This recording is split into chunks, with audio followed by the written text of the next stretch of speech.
Tolong dong hostnya, saya mau share screen.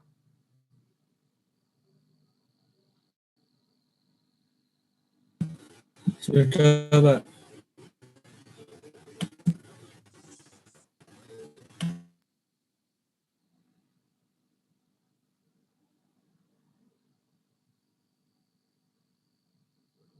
Sudah terlihat belum? Sudah, Pak. Oke, tadi kan kita sudah sampai ada lead schedule ya. Ini namanya lead schedule. Cirinya ya ini. Akunnya akun yang gelondongannya, akun globalnya. Penjualan ya sama yang terkait lah, retur sama diskon. Itu kan karena apa? Karena kadang-kadang di laba rugi yang disajikan hanya net sales-nya. Ya enggak? Kalau misalnya aset tetap, kira-kira apa di sini aset tetap? Kira-kira. Asetnya sama depresiasi, Pak. Sama akumulasi depresiasi ya. Iya, sama akumulasi depresiasi. Kira-kira seperti itu. Nah, ini namanya adalah lead schedule. Dengan membaca lead schedule, kita bisa mengetahui secara cepat gitu kan. Ini ada salah satunya apa, langsung kelihatan semua kan. Akun ini salah satunya apa, terus kemudian kesimpulannya apa. Secara global langsung bisa diketahui di lead schedule. Nah, lead schedule ini perlu dukungan kertas kerja lain. Nah, penjualan misalnya 5 miliar ini pengujian atas retur 55 juta sama dengan diskon 11 juta ini pengujiannya seperti apa? Dilihatnya di mana? Di supporting schedule. Ya, jadi ada lead schedule, ada supporting schedule. Jadi supporting schedule itu adalah dokumentasi yang mendukung lead schedule. Yang mendukung lead schedule. Oke. Terus misalnya penjualan kertas kerja auditnya mendukung angka 5,5 miliar mana? Nah, bisa dilihat di PL 1.1 atau di sini saya tambah lagi PL 1.2. Kalian jangan lupa referensi kertas kerja di sini diisi. Nggak tahu nih kelompok 1 diisi atau enggak. Tapi kebanyakan yang lain nggak diisi deh. Diisi supaya referensinya jelas. Kalau mau lihat prosedur penjualan, apa yang dilakukan apa aja di prosedur penjualan, lihatnya di PL 1.1, kalau enggak PL 1.2. Kira-kira seperti itu. Nah, kalau misalnya kasusnya si siapa nih, si Sukresno Agus, yang di bukunya si Sukresno Agus, nah mungkin di sini PL 1.1 sama apa? Satu lagi. Sama apa? TOC. Sama TOC. Karena TOC kan mendukung penjualan kan? Iya kan? Iya, Nah, Pak. Iya, Pak. Yang Sukresno Agus berarti PL 1.1 sama TOC. Nah, di sini saya akan coba membuat itu pengujian sales yang berdiri sendiri. Tidak bergabung dengan TOC karena di RPS itu arahnya itu penjualan saja, nggak disinggung TOC-nya. Kita lihat kertas kerja yang diisi kan PL1 sama PL1.1 gitu ya. Artinya sebenarnya dia maunya itu si pembuat RPS itu adalah penjualan saja itu, nggak digabung sama TOC. Nah, di sini saya coba kertas kerjanya kelompok 1 ini saya edit menjadi yang berdiri sendiri. Pengujian sales yang berdiri sendiri, tidak digabung sama TOC.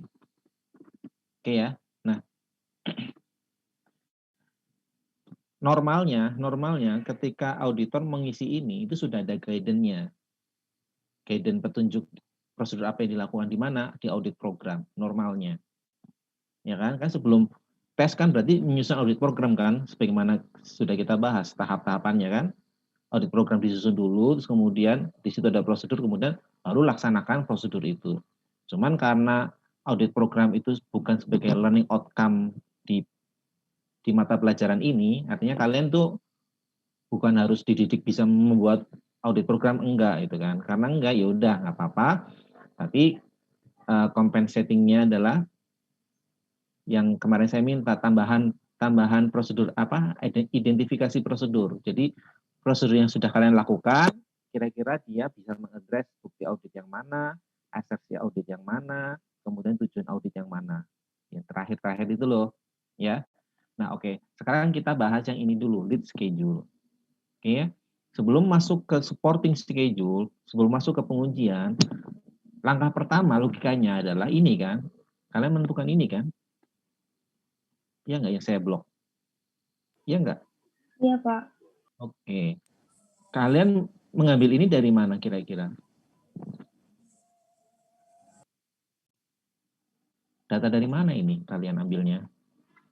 Income statement, Pak. Di situ sudah ada income statement-nya? Sudah ada? Atau baru bentuknya trial balance?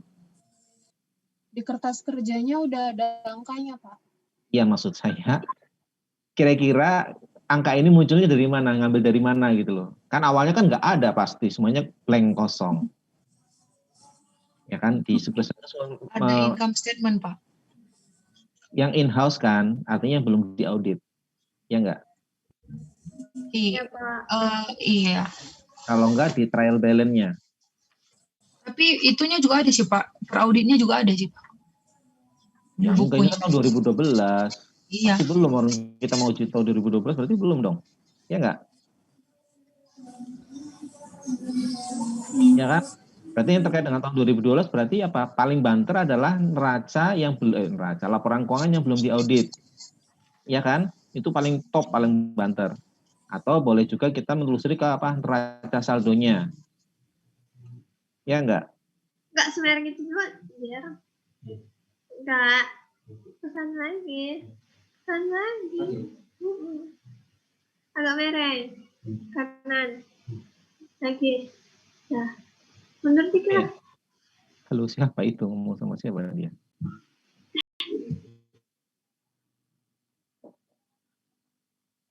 Dipahami kan? Ini tidak berdiri sendiri muncul. Awalnya kan nggak ada. Oke? Sekuritas Nagus membantu bikin schedule ini munculin dulu. Oke. Pasti kan ada asal usulnya dong. Ini dari mana angka ini? Kan seperti itu. Ya kan? Nah, kalian tuh harus tunjukkan ke kertas kerja bahwa angka ini seperti apa.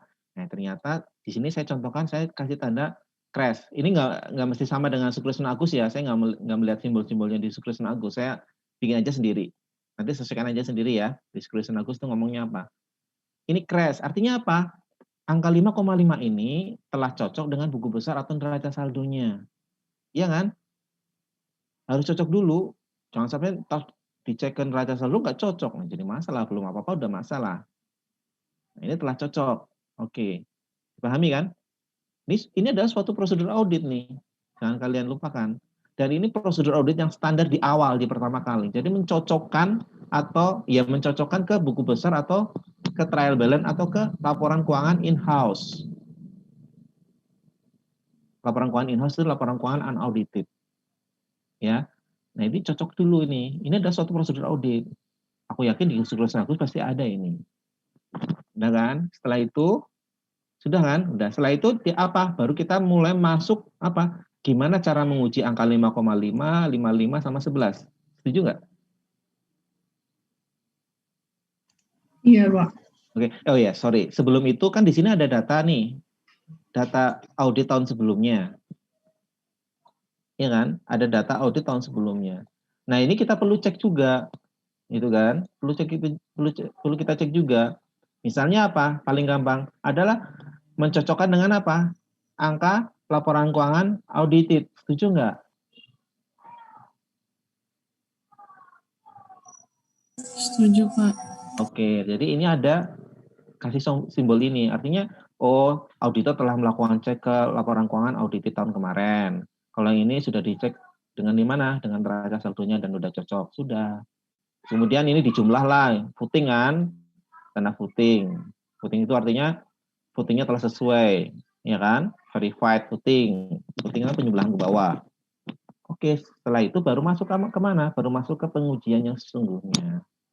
Oke, pengujian angka 5,5 apa pengujiannya? Angka 55 juta dan 11 ini apa pengujiannya? Baru kita masuk ke sini. Cara melihatnya di mana? Oh, ternyata pengujian penjualan ini 5,5 ini bisa dilihat di PL1.1 dan PL1.2. Ini perlu kalian tulis di sini referensinya. Oke, untuk menguji penjualan kita lihat di PL1.1 ini. Nah, di sini karena yang sebagaimana saya ucapkan di awal bahwa ini adalah pengujian yang berdiri sendiri, tidak digabungkan sama TOC. Artinya apa? Seluruh sampel di penjualan saya akan masukkan semua di sini, seluruh sampelnya. Oke, ternyata sampelnya ada 7 ini, ya kan? Sampel yang dijadikan kan kalau penjualan kan umumnya faktur ya, invoice kan ada 7. Oke, jumlah sampel berapa di sini? Ya kira-kira 500 juta. Ini sampel. Yang biru-biru ini saya tambahkan. Saya ambil dari mana? Yang dari TOC itu loh. Tarik ke sini aja biar gampang. Nah, ini ternyata yang disampel adalah 500 juta. Meskipun menurut saya kurang make sense karena populasinya 5 miliar kok cuma sedikit banget 10% dan nggak ada pertimbangannya juga itu. Tapi nggak apa-apa lah ya. Yang penting kalian ngerti caranya kan? Paham kan ya? Ini adalah jumlah yang disampel. Cuman 7. Transaksi di tahun 2012 yang disampel cuma 7. Totalnya hanya 500 juta dari 5 miliar. Nah, terus apa yang dilakukan? Sampelnya 7. Apa? Yang disampel apa dokumennya? Nah, ternyata apa? Di sini, ternyata vouching kemana? Ke surat jalan, ke faktur. Oke, surat jalan dan faktur. Nah, terus apa yang dilakukan terhadap 2 dokumen itu? Ternyata prosedurnya adalah di sini dilihatin vouching, VO itu vouching, alfa itu saya tulis ada cek perhitungan matematisnya karena kan dalam faktur kan ada ini kan ada kan bisa jadi Iya, Pak. si penjualnya itu si perusahaannya itu salah mengkalikan. Bisa disengaja ataupun tidak sengaja. Mungkin kan? Mungkin apalagi penjualan itu risikonya adalah digede-gedein. Kan gitu kan? Risikonya adalah penjualan itu dibesar-besarin. Nah, kalian vouching itu mengecek ke dokumennya, angkanya pasti, terus dicek juga perhitungan matematisnya. Itu kan 2 itu kira-kira kan vouching. Kalau vouching berarti ada sumber awalnya kan? Berawal dari mana? Dari buku besar. Kan di sini sudah ditulis di sini. Sudah cocok dengan buku besarnya. Ya kan? Ini crash. Mana sih? Nah, ini crash. Tie up dengan buku besarnya. Artinya di sini vouching itu apa? Dari mana? Dari catatan, entah buku besar atau rincian penjualan gitu kan. Di vouching kemana? Ke dokumen sumbernya. Dokumen sumbernya di sini apa? Ternyata di sini disebutkan dokumen sumbernya ada faktur, ada surat. Betul. Nah, oke, kelihatan kan? Jadi prosedurnya vouching. Dikasih keterangan lah, VO itu apa? VO itu vouching ke surat jalan dan faktur. Oke. Selain vouching, ternyata auditor juga memeriksa perhitungan matematisnya. Perkaliannya atau mungkin ada VAT. VAT kan 10% kan? 10% dari penjualannya kan. Artinya ada proses hitung-hitungan di situ dan auditor pastikan itu. Nah, mungkin di sini kasih kode alfa. Alfa ini maksudnya cek perhitungan matematisnya. Oke. Terus kemudian bisa juga ditambahkan dengan lambang mikron. Ini mu ya nih, mu ya. Apa nih fisikanya? Saya lupa. Mu ya. Iya, Iya, Pak. Pak. Iya, Pak. Nah, Iya, ini. Pak. Mu apa Nmax? Mio, Pak. Mio. Mio Iya, ya. Pak. Vario. Oke ya, ini misalnya tracing ke pencatatan buku besar. Bisa jadi ternyata nggak cuma vouching aja, bisa jadi dari surat dari dokumen sumber ke mana? Ke pencatatan. Boleh aja lah, boleh dibalik-balik. Nah, artinya perusahaan si auditor ngapain terkait sumber-sumber ini? Ternyata di vouching, dipastikan perhitungan matematisnya, bisa juga dilakukan tracing. Oke. Nah, di sini saya rubah lah karena lebih enak tanggal diterima barang. Kalau situ kan tanggal pencatatannya, kalau nggak salah. Ya kan, tanggal pencatatan. Itu kan versinya sih, ya, tanggal pencatatan juga boleh sih, nggak masalah. Ini boleh tanggal diterima barang atau tanggal pencatatan. Cuman nanti saya bingung untuk menguji tanggal diterima barang itu kapan sebagai dasar pencatatan, kan gitu ya. Karena ini destination point kan. Kan yang pertama adalah pastikan dulu kapan diterima, baru itu dicatat. Setuju nggak? Nah, nanti gimana caranya lah untuk memastikan barang itu diterimanya kapan. Nah, ini prosedurnya. Oke, dari prosedur ini, ya, dari prosedur ini, 1, 2, 3 ini, ternyata auditor menemukan salah saji. Ada finding di sini, ya. Apa pertemuan yang pertama? Ternyata penjualan ke PT Horas yang 105 juta itu, dengan nomor faktur 137 itu baru diterima Horas kapan? 2013. Horas 137 ini kan. Ternyata dicatatnya, tanggal dicatat atau terima itu ya. Nah, ternyata di sini ini tanggal pencatatan aja deh, saya nggak bingung.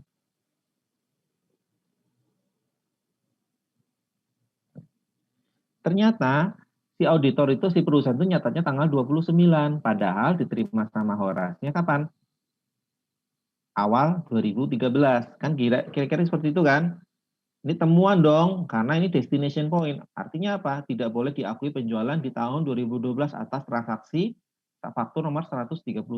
Jadi jurnalnya apa? Dibalik aja. Sales revenue sama VAT debit, kemudian kreditnya apa? Account receivable. Oke, sebenarnya ada satu lagi nih jurnal ini karena apa? Karena perpetual kan, jurnalnya berarti COGS-nya dikreditkan, inventory pada COGS. Tambah satu lagi nih harusnya. Harusnya ya.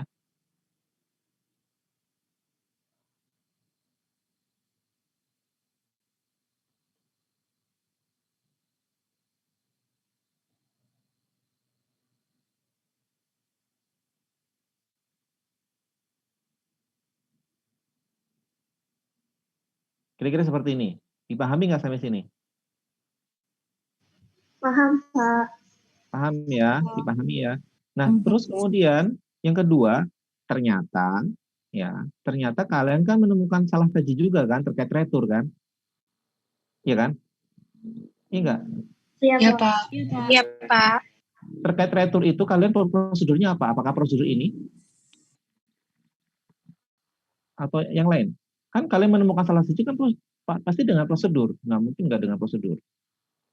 Atau ujuk-ujuk ketemu aja salah saji langsung di jurnal.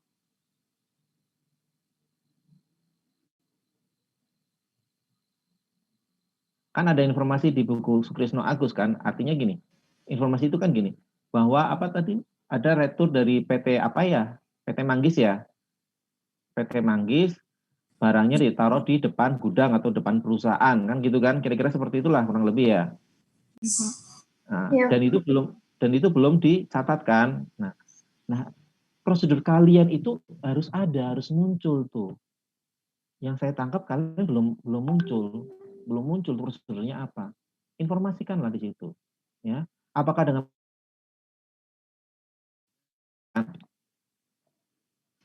yang ini enggak yang retur? Bukan kan? Bukan, Pak. Bukan, Pak. Karena ini menguji salesnya. Returnya ada sendiri ternyata. Nah, karena ini nggak ada datanya, mungkin kasih aja keterangan gini, terkait dengan ini kami telah menelusuri atau tracing dari dokumen pengembalian barang. Pasti kan ketika si PT Manggis mengembalikan barang kan nggak mesti barang sekelondongan ditaruh. Pasti ada suatu dokumentasi apa, surat atau apa, ya nggak? Logikanya lah, logika berpikir. Pasti ada kan? Nah, di akuntansi kita kenal dengan apa? Nota debit. Itu kan? Artinya nota yang diterbitkan oleh si pelanggan karena dia mengalihkan barang karena tidak sesuai dengan speknya yang diminta. Entah itu rusak, entah itu nggak sesuai dengan pembelian, nggak sesuai dengan order dan sebagainya. Artinya dibalikin lah, gitu kan? Itu pasti kan ada pengantarnya, nggak cuma ujuk-ujuk gelondongan barang, nggak mungkin, pasti ada pengantarnya. Nah, pengantar itu sebagai bukti nanti dicatatnya seperti apa. Nah, makanya kan gitu. Artinya kan kalian tuh pasti mendapatkan nota debitnya kan. Nah, di sini karena nggak ada informasi itu, kalian boleh lah di sini asumsi atau apa itu kan. Kami telah menelusuri dari dokumen pengembalian barang itu ke catatan buku besar dan tidak ada, belum dicatat. Nah, ini yang saya kotakin ini adalah prosedur kalian. Kalian perlu itu tulis gitu loh. Jadi tahu, oh ini toh prosedur. Jangan langsung ujuk-ujuk, tahu-tahu langsung ada ini. Susah. Ada prosedurnya. Kalian kan nggak percaya gitu aja kan informasi dari si manajemen kan, nggak percaya gitu aja kan, mungkin awalnya dari inquiry atau apa gitu kan, awalnya dari seperti itu, tapi kan perlu diuji kan, kalian sendiri yang mengecek, memastikannya apa? Mungkin kalian telusuri itu dari nota debitnya, cek ke buku besarnya, ternyata belum diinput. Nah, kalau belum diinput berarti apa? Harus diusulkan jurnal koreksi. Usulan jurnal koreksinya ini. Gitu kan? Ditambah lagi yang ini.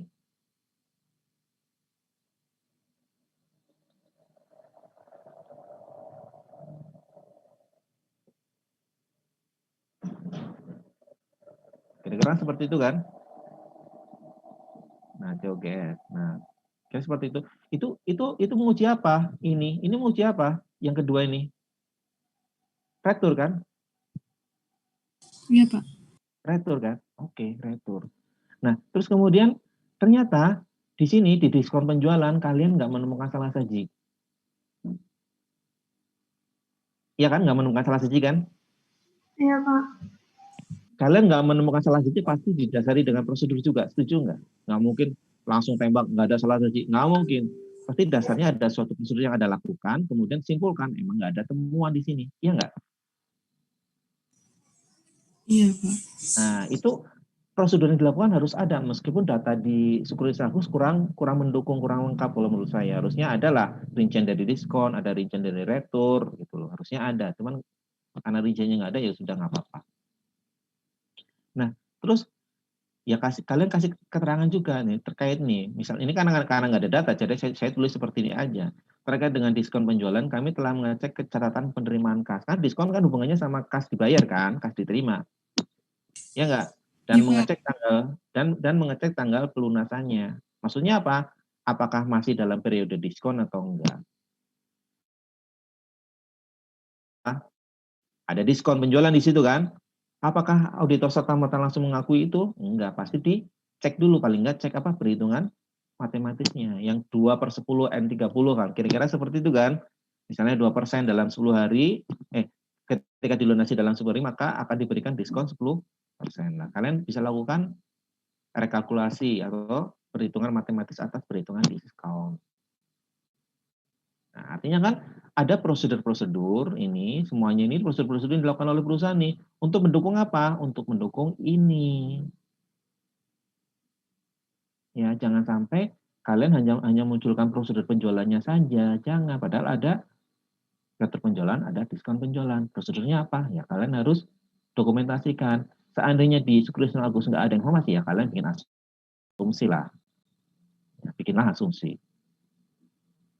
Ini seperti ini. Sampai sini ada pertanyaan?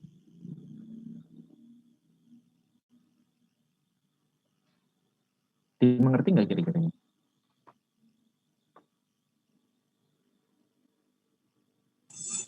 Saya masih bingung prosedur-prosedur yang dipakai itu, Pak, tadi menentukan. Ya, apa? Kalau ada salah saji, itu kan pakai prosedur, kata Bapak. Nah, menentukan prosedur-prosedurnya itu apa aja yang dipakai. Contohnya mana maksud kamu? Contohnya. Ini prosedur nih. Nah, itu, iya. Saya masih belum bisa nentuin kayak 3, itu kan ada 3 gitu, Pak. Saya nggak bisa nentuin. Ini siapa yang nanya nih? Kalau nggak kelihatan orangnya?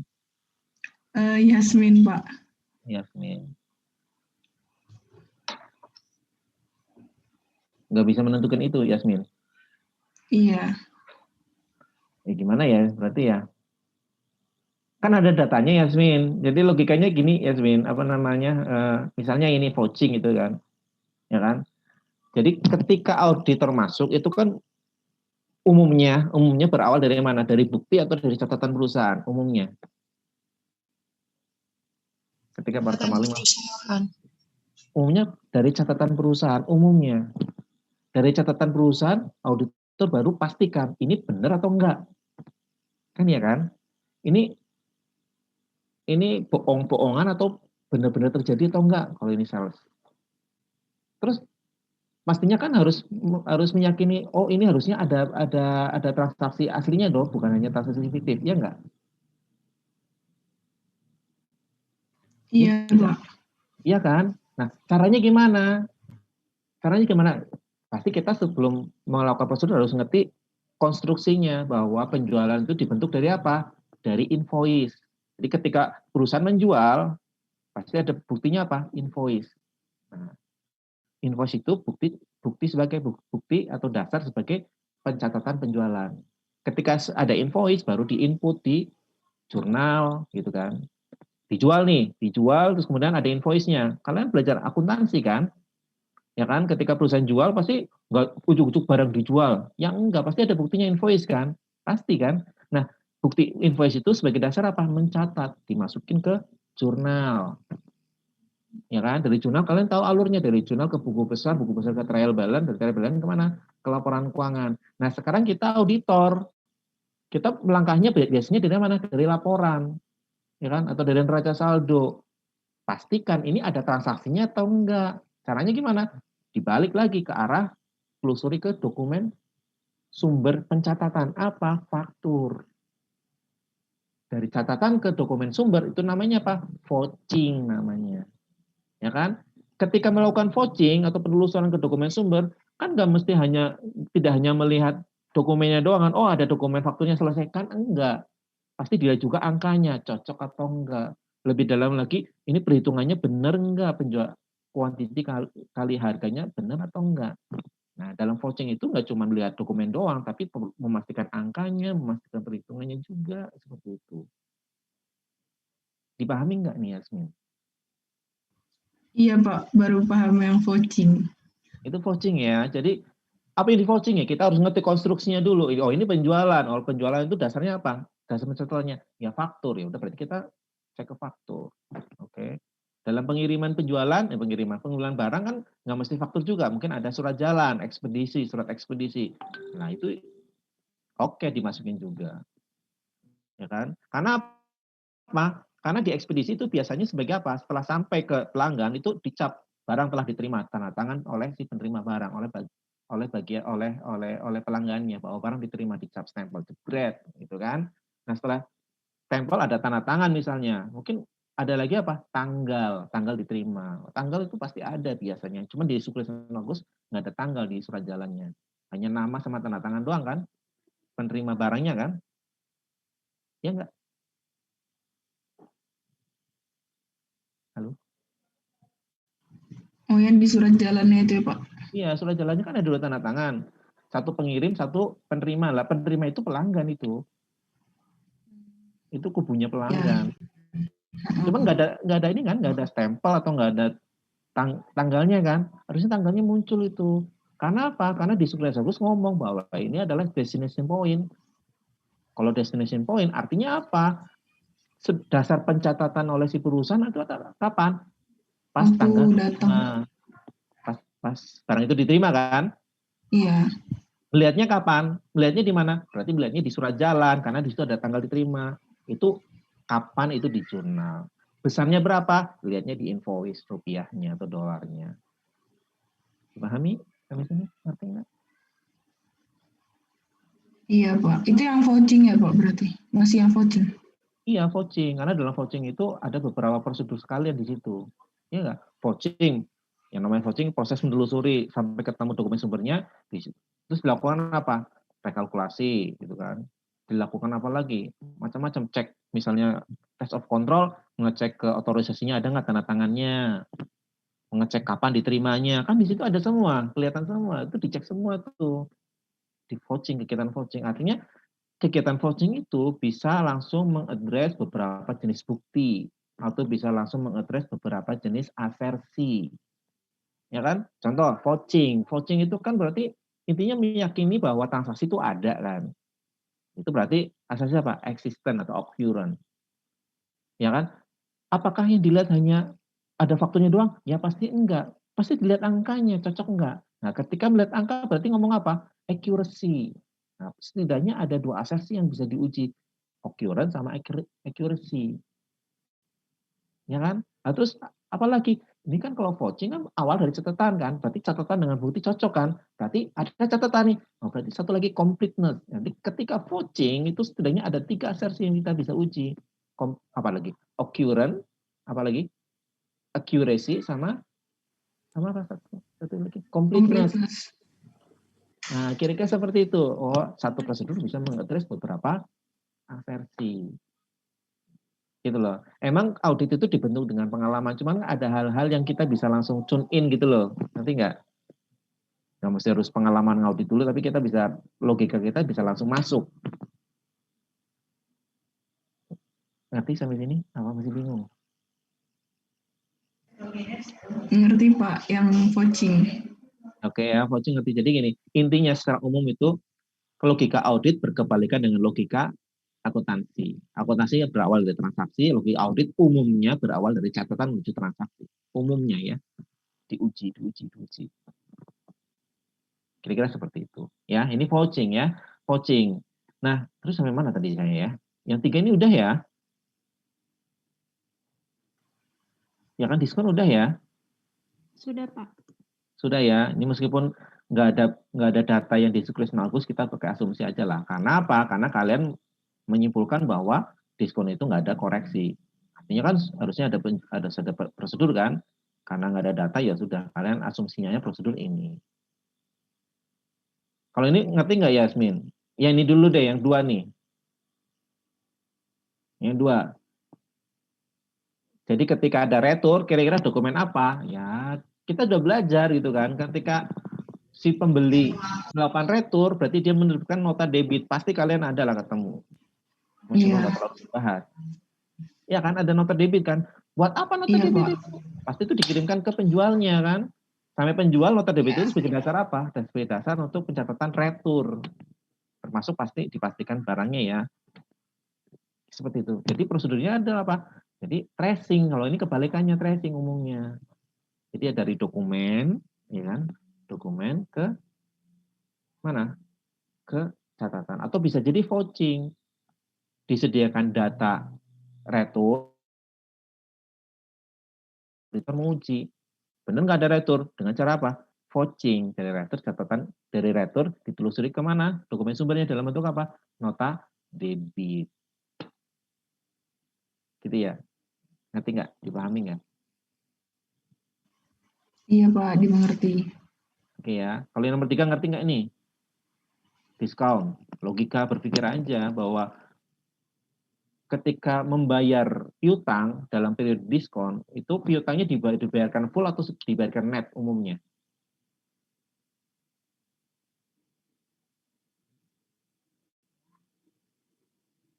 Halo?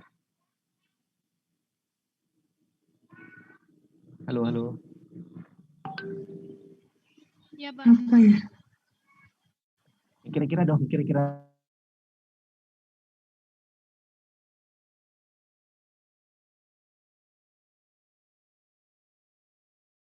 Oke, ini ketiga yang diskon tadi.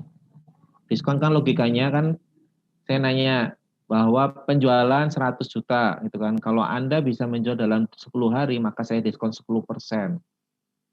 Ternyata dalam 10 hari dia bayar. Dia bayarnya 100 juta atau 90 juta? 90, Pak. 90, Pak. Ini kan dibayarkan net ya. Ya enggak? Iya, Pak. Iya, Nah, Pak. Nah, seperti itu kan berarti gini, gimana cara menguji diskonnya? Ya, cara menguji diskonnya, ya udah kita terima dulu catatan penerimaan kas pelunasan penjualan itu, pelunasan utang itu. Nah, terus kemudian apa? Dicek apakah pembayarannya itu dibandingkan dengan fakturnya ya, apakah pembayarannya itu masih dalam periode diskon atau enggak. Kan gitu kan. Kalau dalam periode diskon, artinya kan jumlah angkanya pasti beda dong, bukan angka sesuai faktur kan, lebih kecil kan, karena sudah dikurangi diskon. Nah nanti kalau seperti itu baru diapain? Dites lagi, perhitungannya benar enggak dengan perhitungan matematisnya. Ya kan? Ternyata benar. Oh kalau sudah benar ya udah, berarti nggak ada salah satu di diskon. Ini kan asumsi nih ya, saya tulis asumsi karena nggak ada data nih ya, nggak ada data. Artinya berawal dari mana? Dari catatan. Dari diskon catatannya apa? Catatan itu dasarnya apa? Penerimaan kas. Ya kan ada kas masuk kan? Kan pasti ada informasinya kas masuk ini dari siapa. Nah, itu ditelusuri ke bukti sumbernya. Ke fakturnya ada diskon, oke.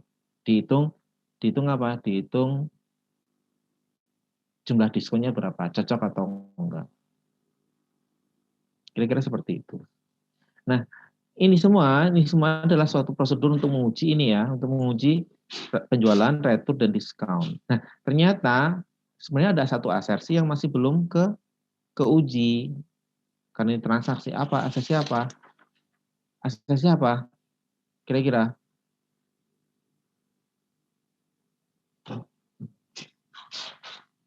Halo? Klasifikasi, Pak. Klasifikasi? Ya, enggak deh, kayaknya enggak klasifikasi. Apa? Cut off. Ya enggak sih? Asersi cut off. Yang tadi, cut off itu namanya cut off. Berarti cut-nya di mana? Di tanggal 31 Desember itu cut-nya. Tinggal diuji. Ini penjualannya ini atau transaksi ini itu diakui di periode yang benar enggak? Ya enggak sih? Yang PR1.1 yang punya kalian itu loh. Itu prosedur cut off itu. Iya, Pak. Prosedur untuk menguji cut off, asersi cut off. Oke. Nah, di sini saya masukin ke PR1.2 supaya nggak bingung di sini ya, nyampur di sini. Saya bikin di sini. Nah, ini tampilannya seperti ini. Oke ya.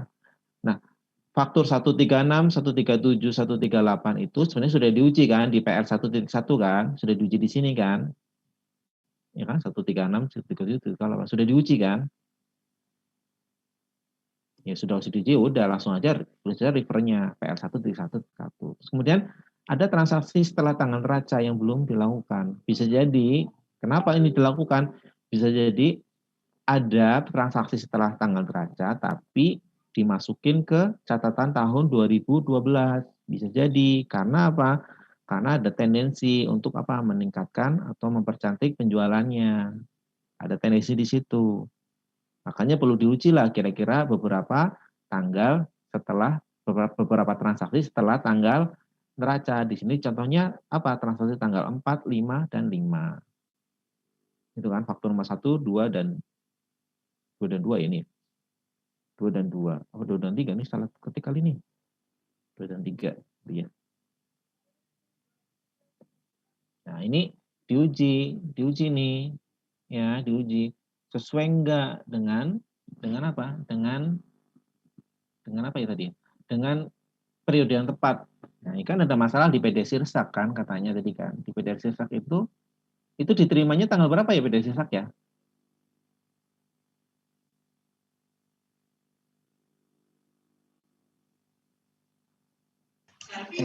Manggis deh, bukan Sirsak, Manggis. Manggis, yang Manggis ya?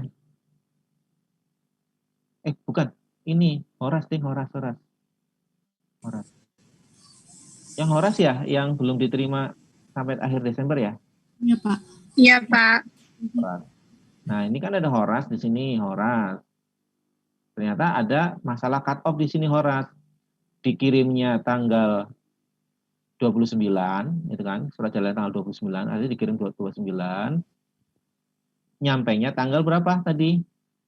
Awal 2013 kan nyampainya kan, tetapi perusahaan nyatakan di tanggal 29 bulan 12. Berarti ini ada permasalahan cut off nih, ada masalah cut off untuk Horas. Dia salah apa? Salah waktu pengakuan. Harusnya diakui tahun 2013, tapi dia diakui di tahun 2012. Makanya diapain? Dilakukan usulan jurnal koreksi. Ini jurnal koreksinya. Ya kan? Dengan prosedur apa? Ya prosedurnya ini sudah kelihatan kan, Horasan PO, alfa sama ini. Tracing. Nah, kalau Horas lebih ke tracing kalau menurut saya ya. Kalau yang ini cut off, sorry. Oke ya, ini kelihatan nih kalau yang PL11. Kemudian yang ini yang ini nih, yang setelah tanggal neraca. Kalau setelah tanggal neraca kira-kira menurut kalian ini lebih ke tracing atau vouching?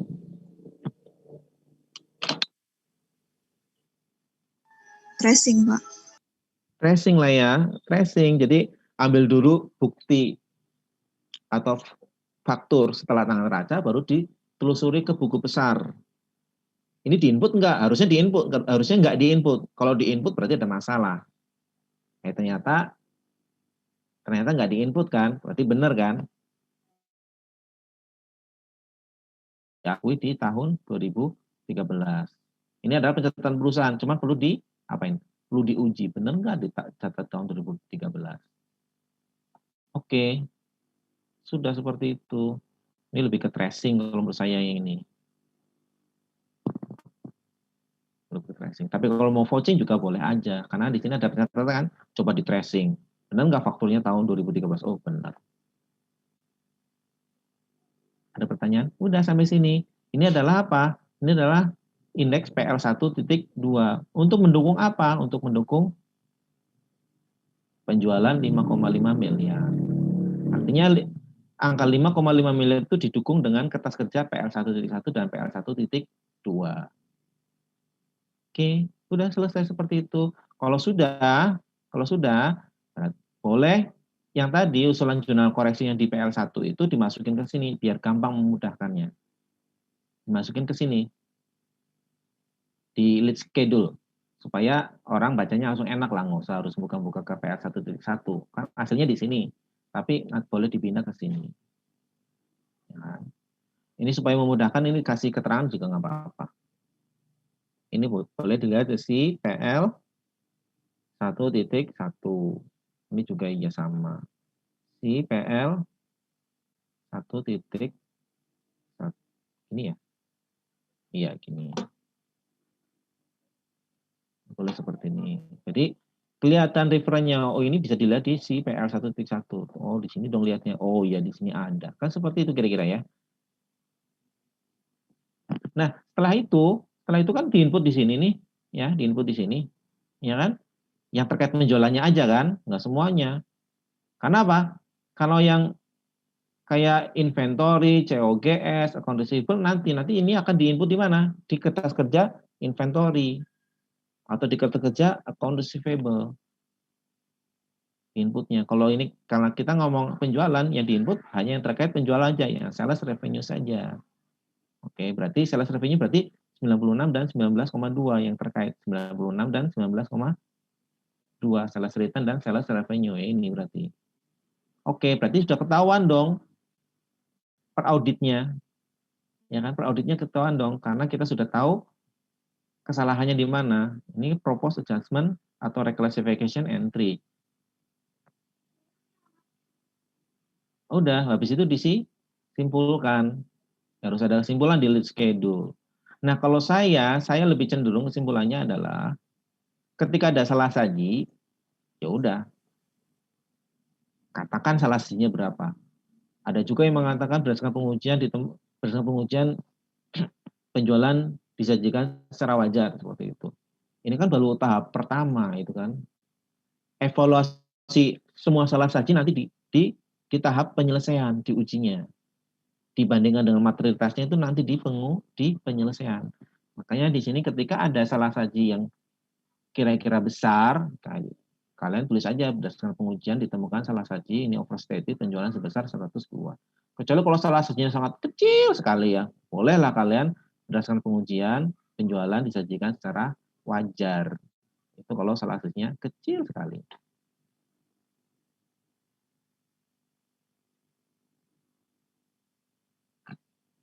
Ini ada Zoro.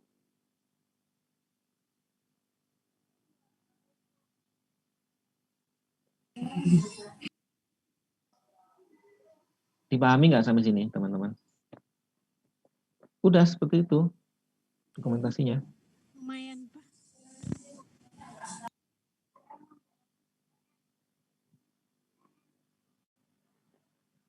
Ada pertanyaan nggak? Silakan. Ada gambaran kan? Alhamdulillah udah ada, Pak. Jadi kalian harus tahu alurnya gitu ya, alurnya. Cara menceritakannya juga harus ngalir gitu loh. Pertama apanya dulu, ininya dulu. Terus kemudian dari sini diuji nih, berarti lari ke sini gitu kan. Lari ke sini. Setelah ini sudah beres, ada masalah lagi, lari lagi ke sini, dimasukin ke sini. Kemudian disimpulkan. Kira-kira seperti itu alurnya. Oke. Kira-kira ya itu.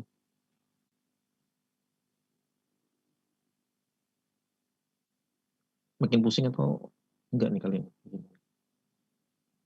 Enggak, Pak. Alhamdulillah tercerahkan, Pak.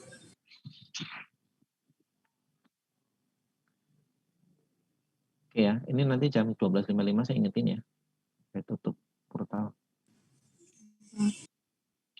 Oke, nah sekarang kan ada tugas lagi tuh yang identifikasi prosedur audit. Ya kan? Identifikasi prosedur audit yang telah apa sih judulnya? Dari berdasarkan prosedur audit yang telah dilakukan, ini telah dilakukan kan? Identifikasi bukti auditnya itu apa, asersinya apa, sama tujuan auditnya apa. Oke ya. Sebelum masuk ke situ, kita tahu dulu ini transaksi atau saldo, itu dulu. Ini transaksi atau saldo? Transaksi. Ya, transaksi. Ini transaksi, ciri khasnya transaksi itu akun-akunnya ada di laba rugi lah, itu transaksi. Karena apa? Karena asersinya transaksi sama asersinya saldo beda nggak? Nah, beda. Ya, berarti kita tentukan dulu ini adalah transaksi atau saldo. Oke, ini transaksi. Kalau akun receivable, transaksi atau saldo? Saldo. Saldo. Berarti asersinya ada lagi kan? Nah, sekarang kita fokus ke transaksi. Sekarang kita lihat satu-satu nih ya. Pertama kali di sini. Pertama kali di sini adalah lambang ini. Melakukan apa ini? Crash. Mencocokkan ke buku besar atau saldo. Itu apa itu? Itu prosedur kan? Bukti audit apa? Bukti auditnya apa kira-kira? Tipe bukti auditnya apa?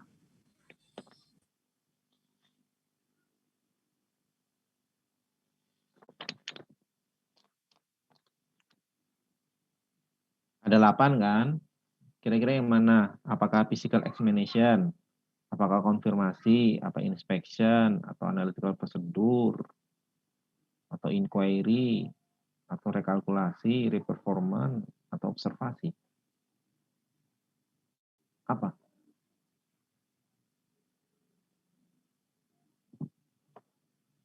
Ayo tinggal milih satu dari Inspeksi, itu. Pak. Iya, ini kalau misalnya kaitan dengan dokumennya inspeksi lah kira-kira. Karena apa? Yang paling cocok inspeksi. Cek fisik enggak, inspeksi lah ya. Jadi ini mencocokkan ke buku besar neraca saldo ini adalah prosedur yang lazim pertama kali dilakukan. Entah itu transaksi, entah itu saldo, semuanya seperti itu. Pastiin dulu cocok atau enggak sebelum kita uji. Jangan-jangan belum apa-apa sudah enggak cocok. Enggak cocok antara buku besar dengan neraca saldo. Nah, itu sudah masalah, belum apa-apa. Ya, itu pastikan dulu sampai cocok ke laporan keuangan unauditednya udah cocok atau belum. Kalau sudah cocok, oke. Nah, proses mencocokkan itu adalah suatu prosedur tersendiri untuk mengadres apa tadi? Bukti auditnya, inspection. Asersinya apa? Ya kan? Kita sudah tahu bukti auditnya, kemudian asersinya apa kira-kira? Completeness, Pak. Boleh, bisa completeness. Ada lagi? Satu doang atau ada lagi? Occurrence juga bisa. Akuran kayaknya belum deh akuran. Apa yang perlu diuji akuran di situ?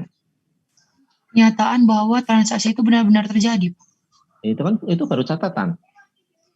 Maksudnya catatan gimana ya, Pak? Ya maksud catatan perusahaan, catatan akuntansi maksudnya baru ledger, baru apa namanya? Neraca saldo itu baru catatan untuk menguji ini occurrence atau enggak belum tahu kan? Kita belum ngecek ke dokumen sumber. Ya enggak? Bukannya kita melakukan prosedur audit itu apa yang mau kita lakukan ya, Pak? Ini Iya kan benar. asersinya gimana? Ya, tapi Saya kan masih jadi gini, prosedur audit satu prosedur audit itu bisa mengadres satu atau beberapa asersi. Ini ada berapa asersi? Ada 5 asersi kan kalau transaksi kan? Ada occurrence, ada completeness, akurasi, classification, sama cut off. Kalau prosedur kita hanya membandingkan antara laporan keuangan unaudited dengan buku besarnya atau dengan neraca saldo atau dengan neraca saldonya, itu kira-kira sudah menguji, oh ini transaksinya benar-benar ada semua atau enggak? Kayaknya belum deh. Sudah menguji itu belum? belum, Pak. Belum. Berarti completeness, occurrence menurut saya enggak masuk. belum. Kalau completeness bisa jadi sebagian masuk. Karena apa yang dicatat di buku besar sudah tercatat di mana? Di neraca saldo atau di mana laporan keuangan unaudited. Nah, kalau misalnya completeness itu mungkin sebagian sudah. Ya nggak bisa dipahami maksud saya? Bisa, Pak. Oke, apalagi selain itu? Jadi completeness, ada lagi nggak? Akurasi, Pak. Akurasi, iya. Kalau berhubungan dengan angka biasanya nggak lepas dari akurasi. Akurasi juga masuk. Kira-kira seperti itu. Terus apa lagi? Klasifikasi juga bisa, klasifikasi. Ini penjualan ini diklasifikasikan sebagai apa itu kan? Masuk sebagai akun laba rugi. Artinya ini klasifikasi masuk. Kira-kira seperti itu ya. Cut off, kalau cut off belum tentu. Kan nggak tahu cut off-nya. Jadi seenggaknya itu ketika kita melakukan prosedur mencocokkan ke buku besar itu ada apa? Ada completeness, ada accuracy, ada classification. Nah setelah itu tujuan auditnya apa? Ya tinggal dicocokkan aja, ya kan? Kan sudah ada di buku AREN. Kalau misalnya asersi ini, tujuan auditnya ini, kan kelihatan, ya kan? Kalau completeness tadi asersi yang diuji completeness berarti tujuan auditnya apa? Ya juga completeness. Completeness. Accuracy, accuracy itu bisa, accuracy udah bisa juga kan posting dan summary session. Posting itu pasti nggak? Ya pasti posting. Itu kan memposting, proses memposting kan. Dari buku besar ke kemana? Neraca saldo itu proses memposting juga masih. Neraca saldo ke neraca juga masih. Tinggal memindahkan doang. Artinya akurasi tujuan auditnya terkait dengan asas akurasi, posting juga masuk. Kalau mau masukin akurasi juga menurut saya masih bisa. Izin Pak mengingatkan Oh iya, apakah iya betul, terima kasih.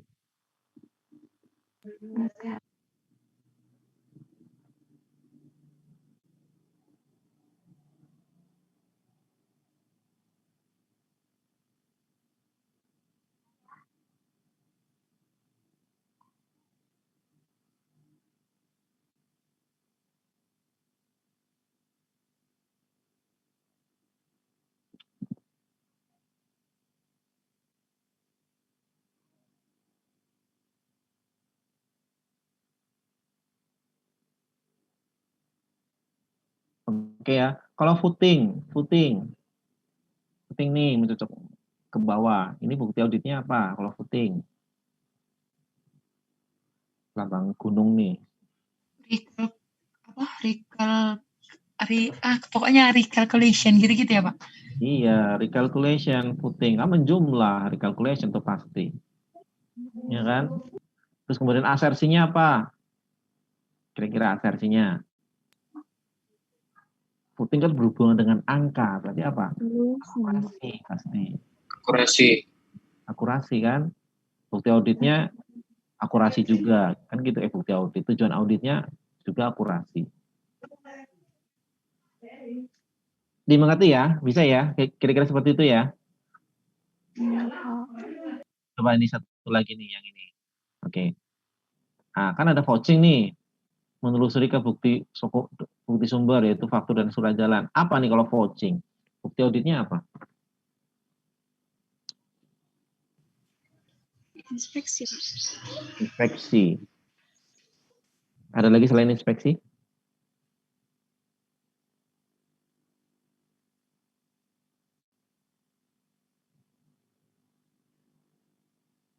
Oke, asersinya apa? Asersinya kalau vouching. Tadi sudah saya bahas tuh, asersinya apa? Akurasi, Pak, tadi. Yang pasti dulu. Kalau vouching itu asersi yang paling kuat itu apa? Occurrence, Pak. Occurrence. Yang paling kuat itu occurrence. Asersi yang paling kuat dari prosedur vouching itu adalah occurrence. Memastikan bahwa transaksi itu benar-benar terjadi. Buktinya apa? Ini ada fakturnya. Berarti benar terjadi kan? Nah, oke ya. Vouching itu asersi yang paling kuat adalah occurrence. Selain occurrence, ada lagi yang bisa di-address.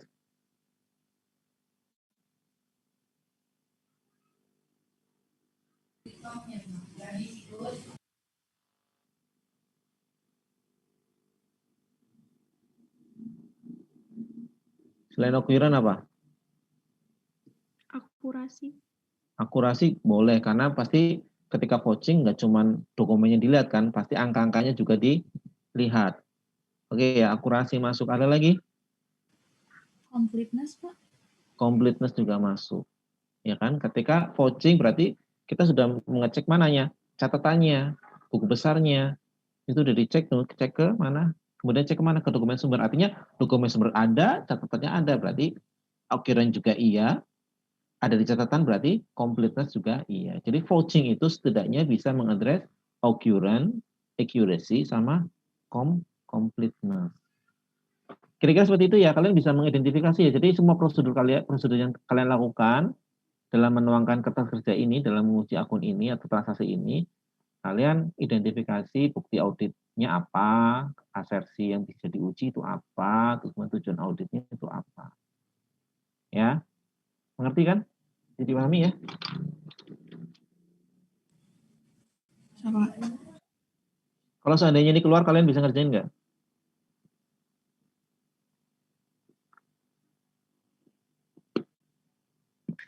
Insya Allah. Masih bingung, Pak. Bingung. Berarti apa yang dulu? Latihan, Pak. Yasmin ya? Enggak, Pak. Saya, Pak, yang kurang yang apa, Pak? Yasmin tadi insya Allah. Oh, Saya insya masih Allah. bingung, Pak. Ini apa nih? Soalnya muncul Yasmin dulu juga ada Yasmin, ada Putri. Ini Putri. Ini bingung siapa? Putri. Saya, Pak, Putri Natasha Poja masih bingung gitu, Pak. Kalau misalnya nanti udah banyak dokumen gitu kan, udah bingung karena waktu itu pertama kali saya mengerjakan itu pakai dari surat konfirmasi, Pak. Jadi kayak masih ngambang-ngambang gitu, Pak. Ya nanti hanya di soal bukan nggak seribet langsung banyak soal gitu kali Putri. Justru kalau misalnya berawal dari konfirmasi menurutku malah janggal karena apa? Karena apa? Ngaudit itu biasanya apa? Uji transaksi dulu, kemudian baru uji akunnya. Akun terkait di sini apa? Receivable. Jadi biasanya konfirmasi itu belakangan dibanding uji ini. Umumnya ya. Meskipun nanti bisa dihubung-hubungkan. Pak, boleh nggak kasih tahu caranya ngerjainnya kayak mana sih Pak? Pertama-tamanya Pak, harus ngapain dulu Pak? Yang pertama itu, yang tadi saya sampaikan, yang pertama itu, kalian pastikan apakah laporan yang unaudited itu, atau yang akan kalian masukkan ke lead schedule ini angka ini, ya, ini cocok nggak dengan buku besarnya? Itu pertama kali, karena kan kalian berawal dari laporan keuangan unaudited kan, atau neraca saldonya kan. Iya Pak. Itu pertama kali, kalian nggak mungkin langsung melihat ke buktinya, enggak. Buktinya adalah laporannya dulu kalian lihat. Itu dulu kan, baru kalian pastikan apakah isi-isi dalam laporan keuangan ini atau enggak, kalian uji asersi-asersi yang terkait dengan laporan ini. Contoh, pertama asersi apa? Occurrence kan. Nanti kalau occurrence berarti keterjadian. Berarti kalian harus berpikir, ini yang diuji apa nih? Penjualan.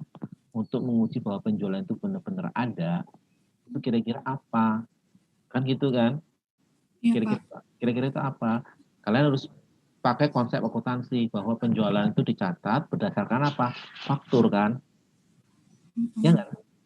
Artinya kalian harus menguji ke bukti sumbernya. Kalau penjualan bukti sumbernya kira-kira faktur. Umumnya faktur.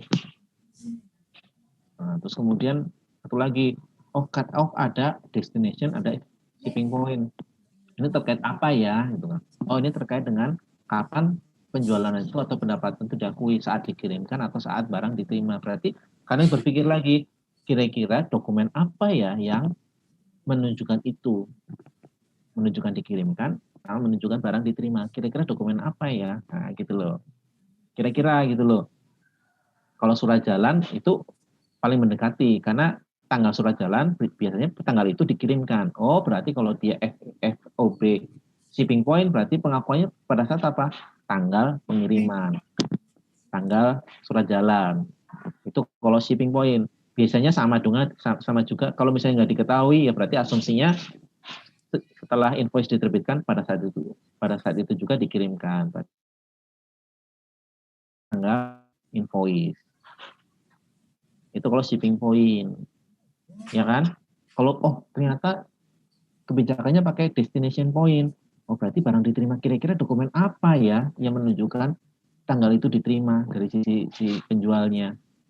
Oh, berarti kalau surat jalan setelah nyampe berarti logikanya di-stempel dong. Barang telah diterima. Ada bukti tanda tangan si penerimanya. Di situ ada tanggalnya. Oh, berarti di surat jalan itu ada tanggal diterimanya barang.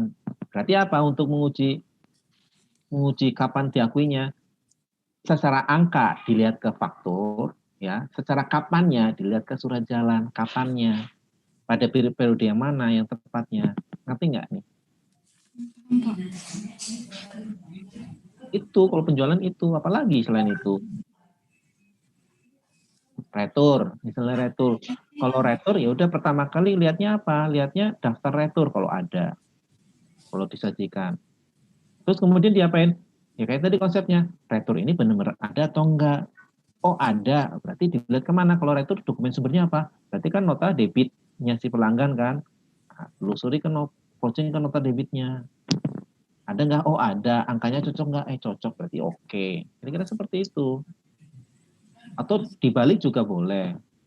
Karena perusahaan belum mencatat, misalnya belum mencatat, kalian juga melihat ada suatu kejadian yang unusual yang belum dicatat. Misalnya, oh ada barang masuk yang mepet-mepet tanggal, belum sempat dicatat. Kemudian, apa yang kalian lakukan? Di situ ada dokumen nota debit, kalian tracing ke catatan, tracing ke buku besar. Catatan itu, saya ngomong catatan itu buku besar, kalau nggak trial balance ya, catatan itu ya. Tracing ke sana. Sudah ditulis atau belum? Kalau sudah ditulis berarti udah oke. Kira-kira seperti itu. Paham Ya. Pak, kasih Pak. Sudah ya, sudah jam lewat 13.07. Sekali lagi ada pertanyaan nggak? Terakhir.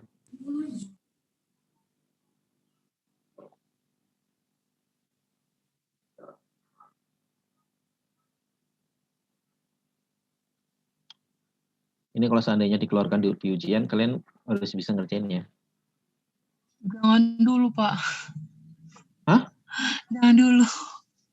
Oh, jangan dulu, tergantung Hari si aja, pembuat Pak, soal. dulu. Kalian pelajari ini, oke ya. Oke, kalau nggak ada pertanyaan, saya tutup ya.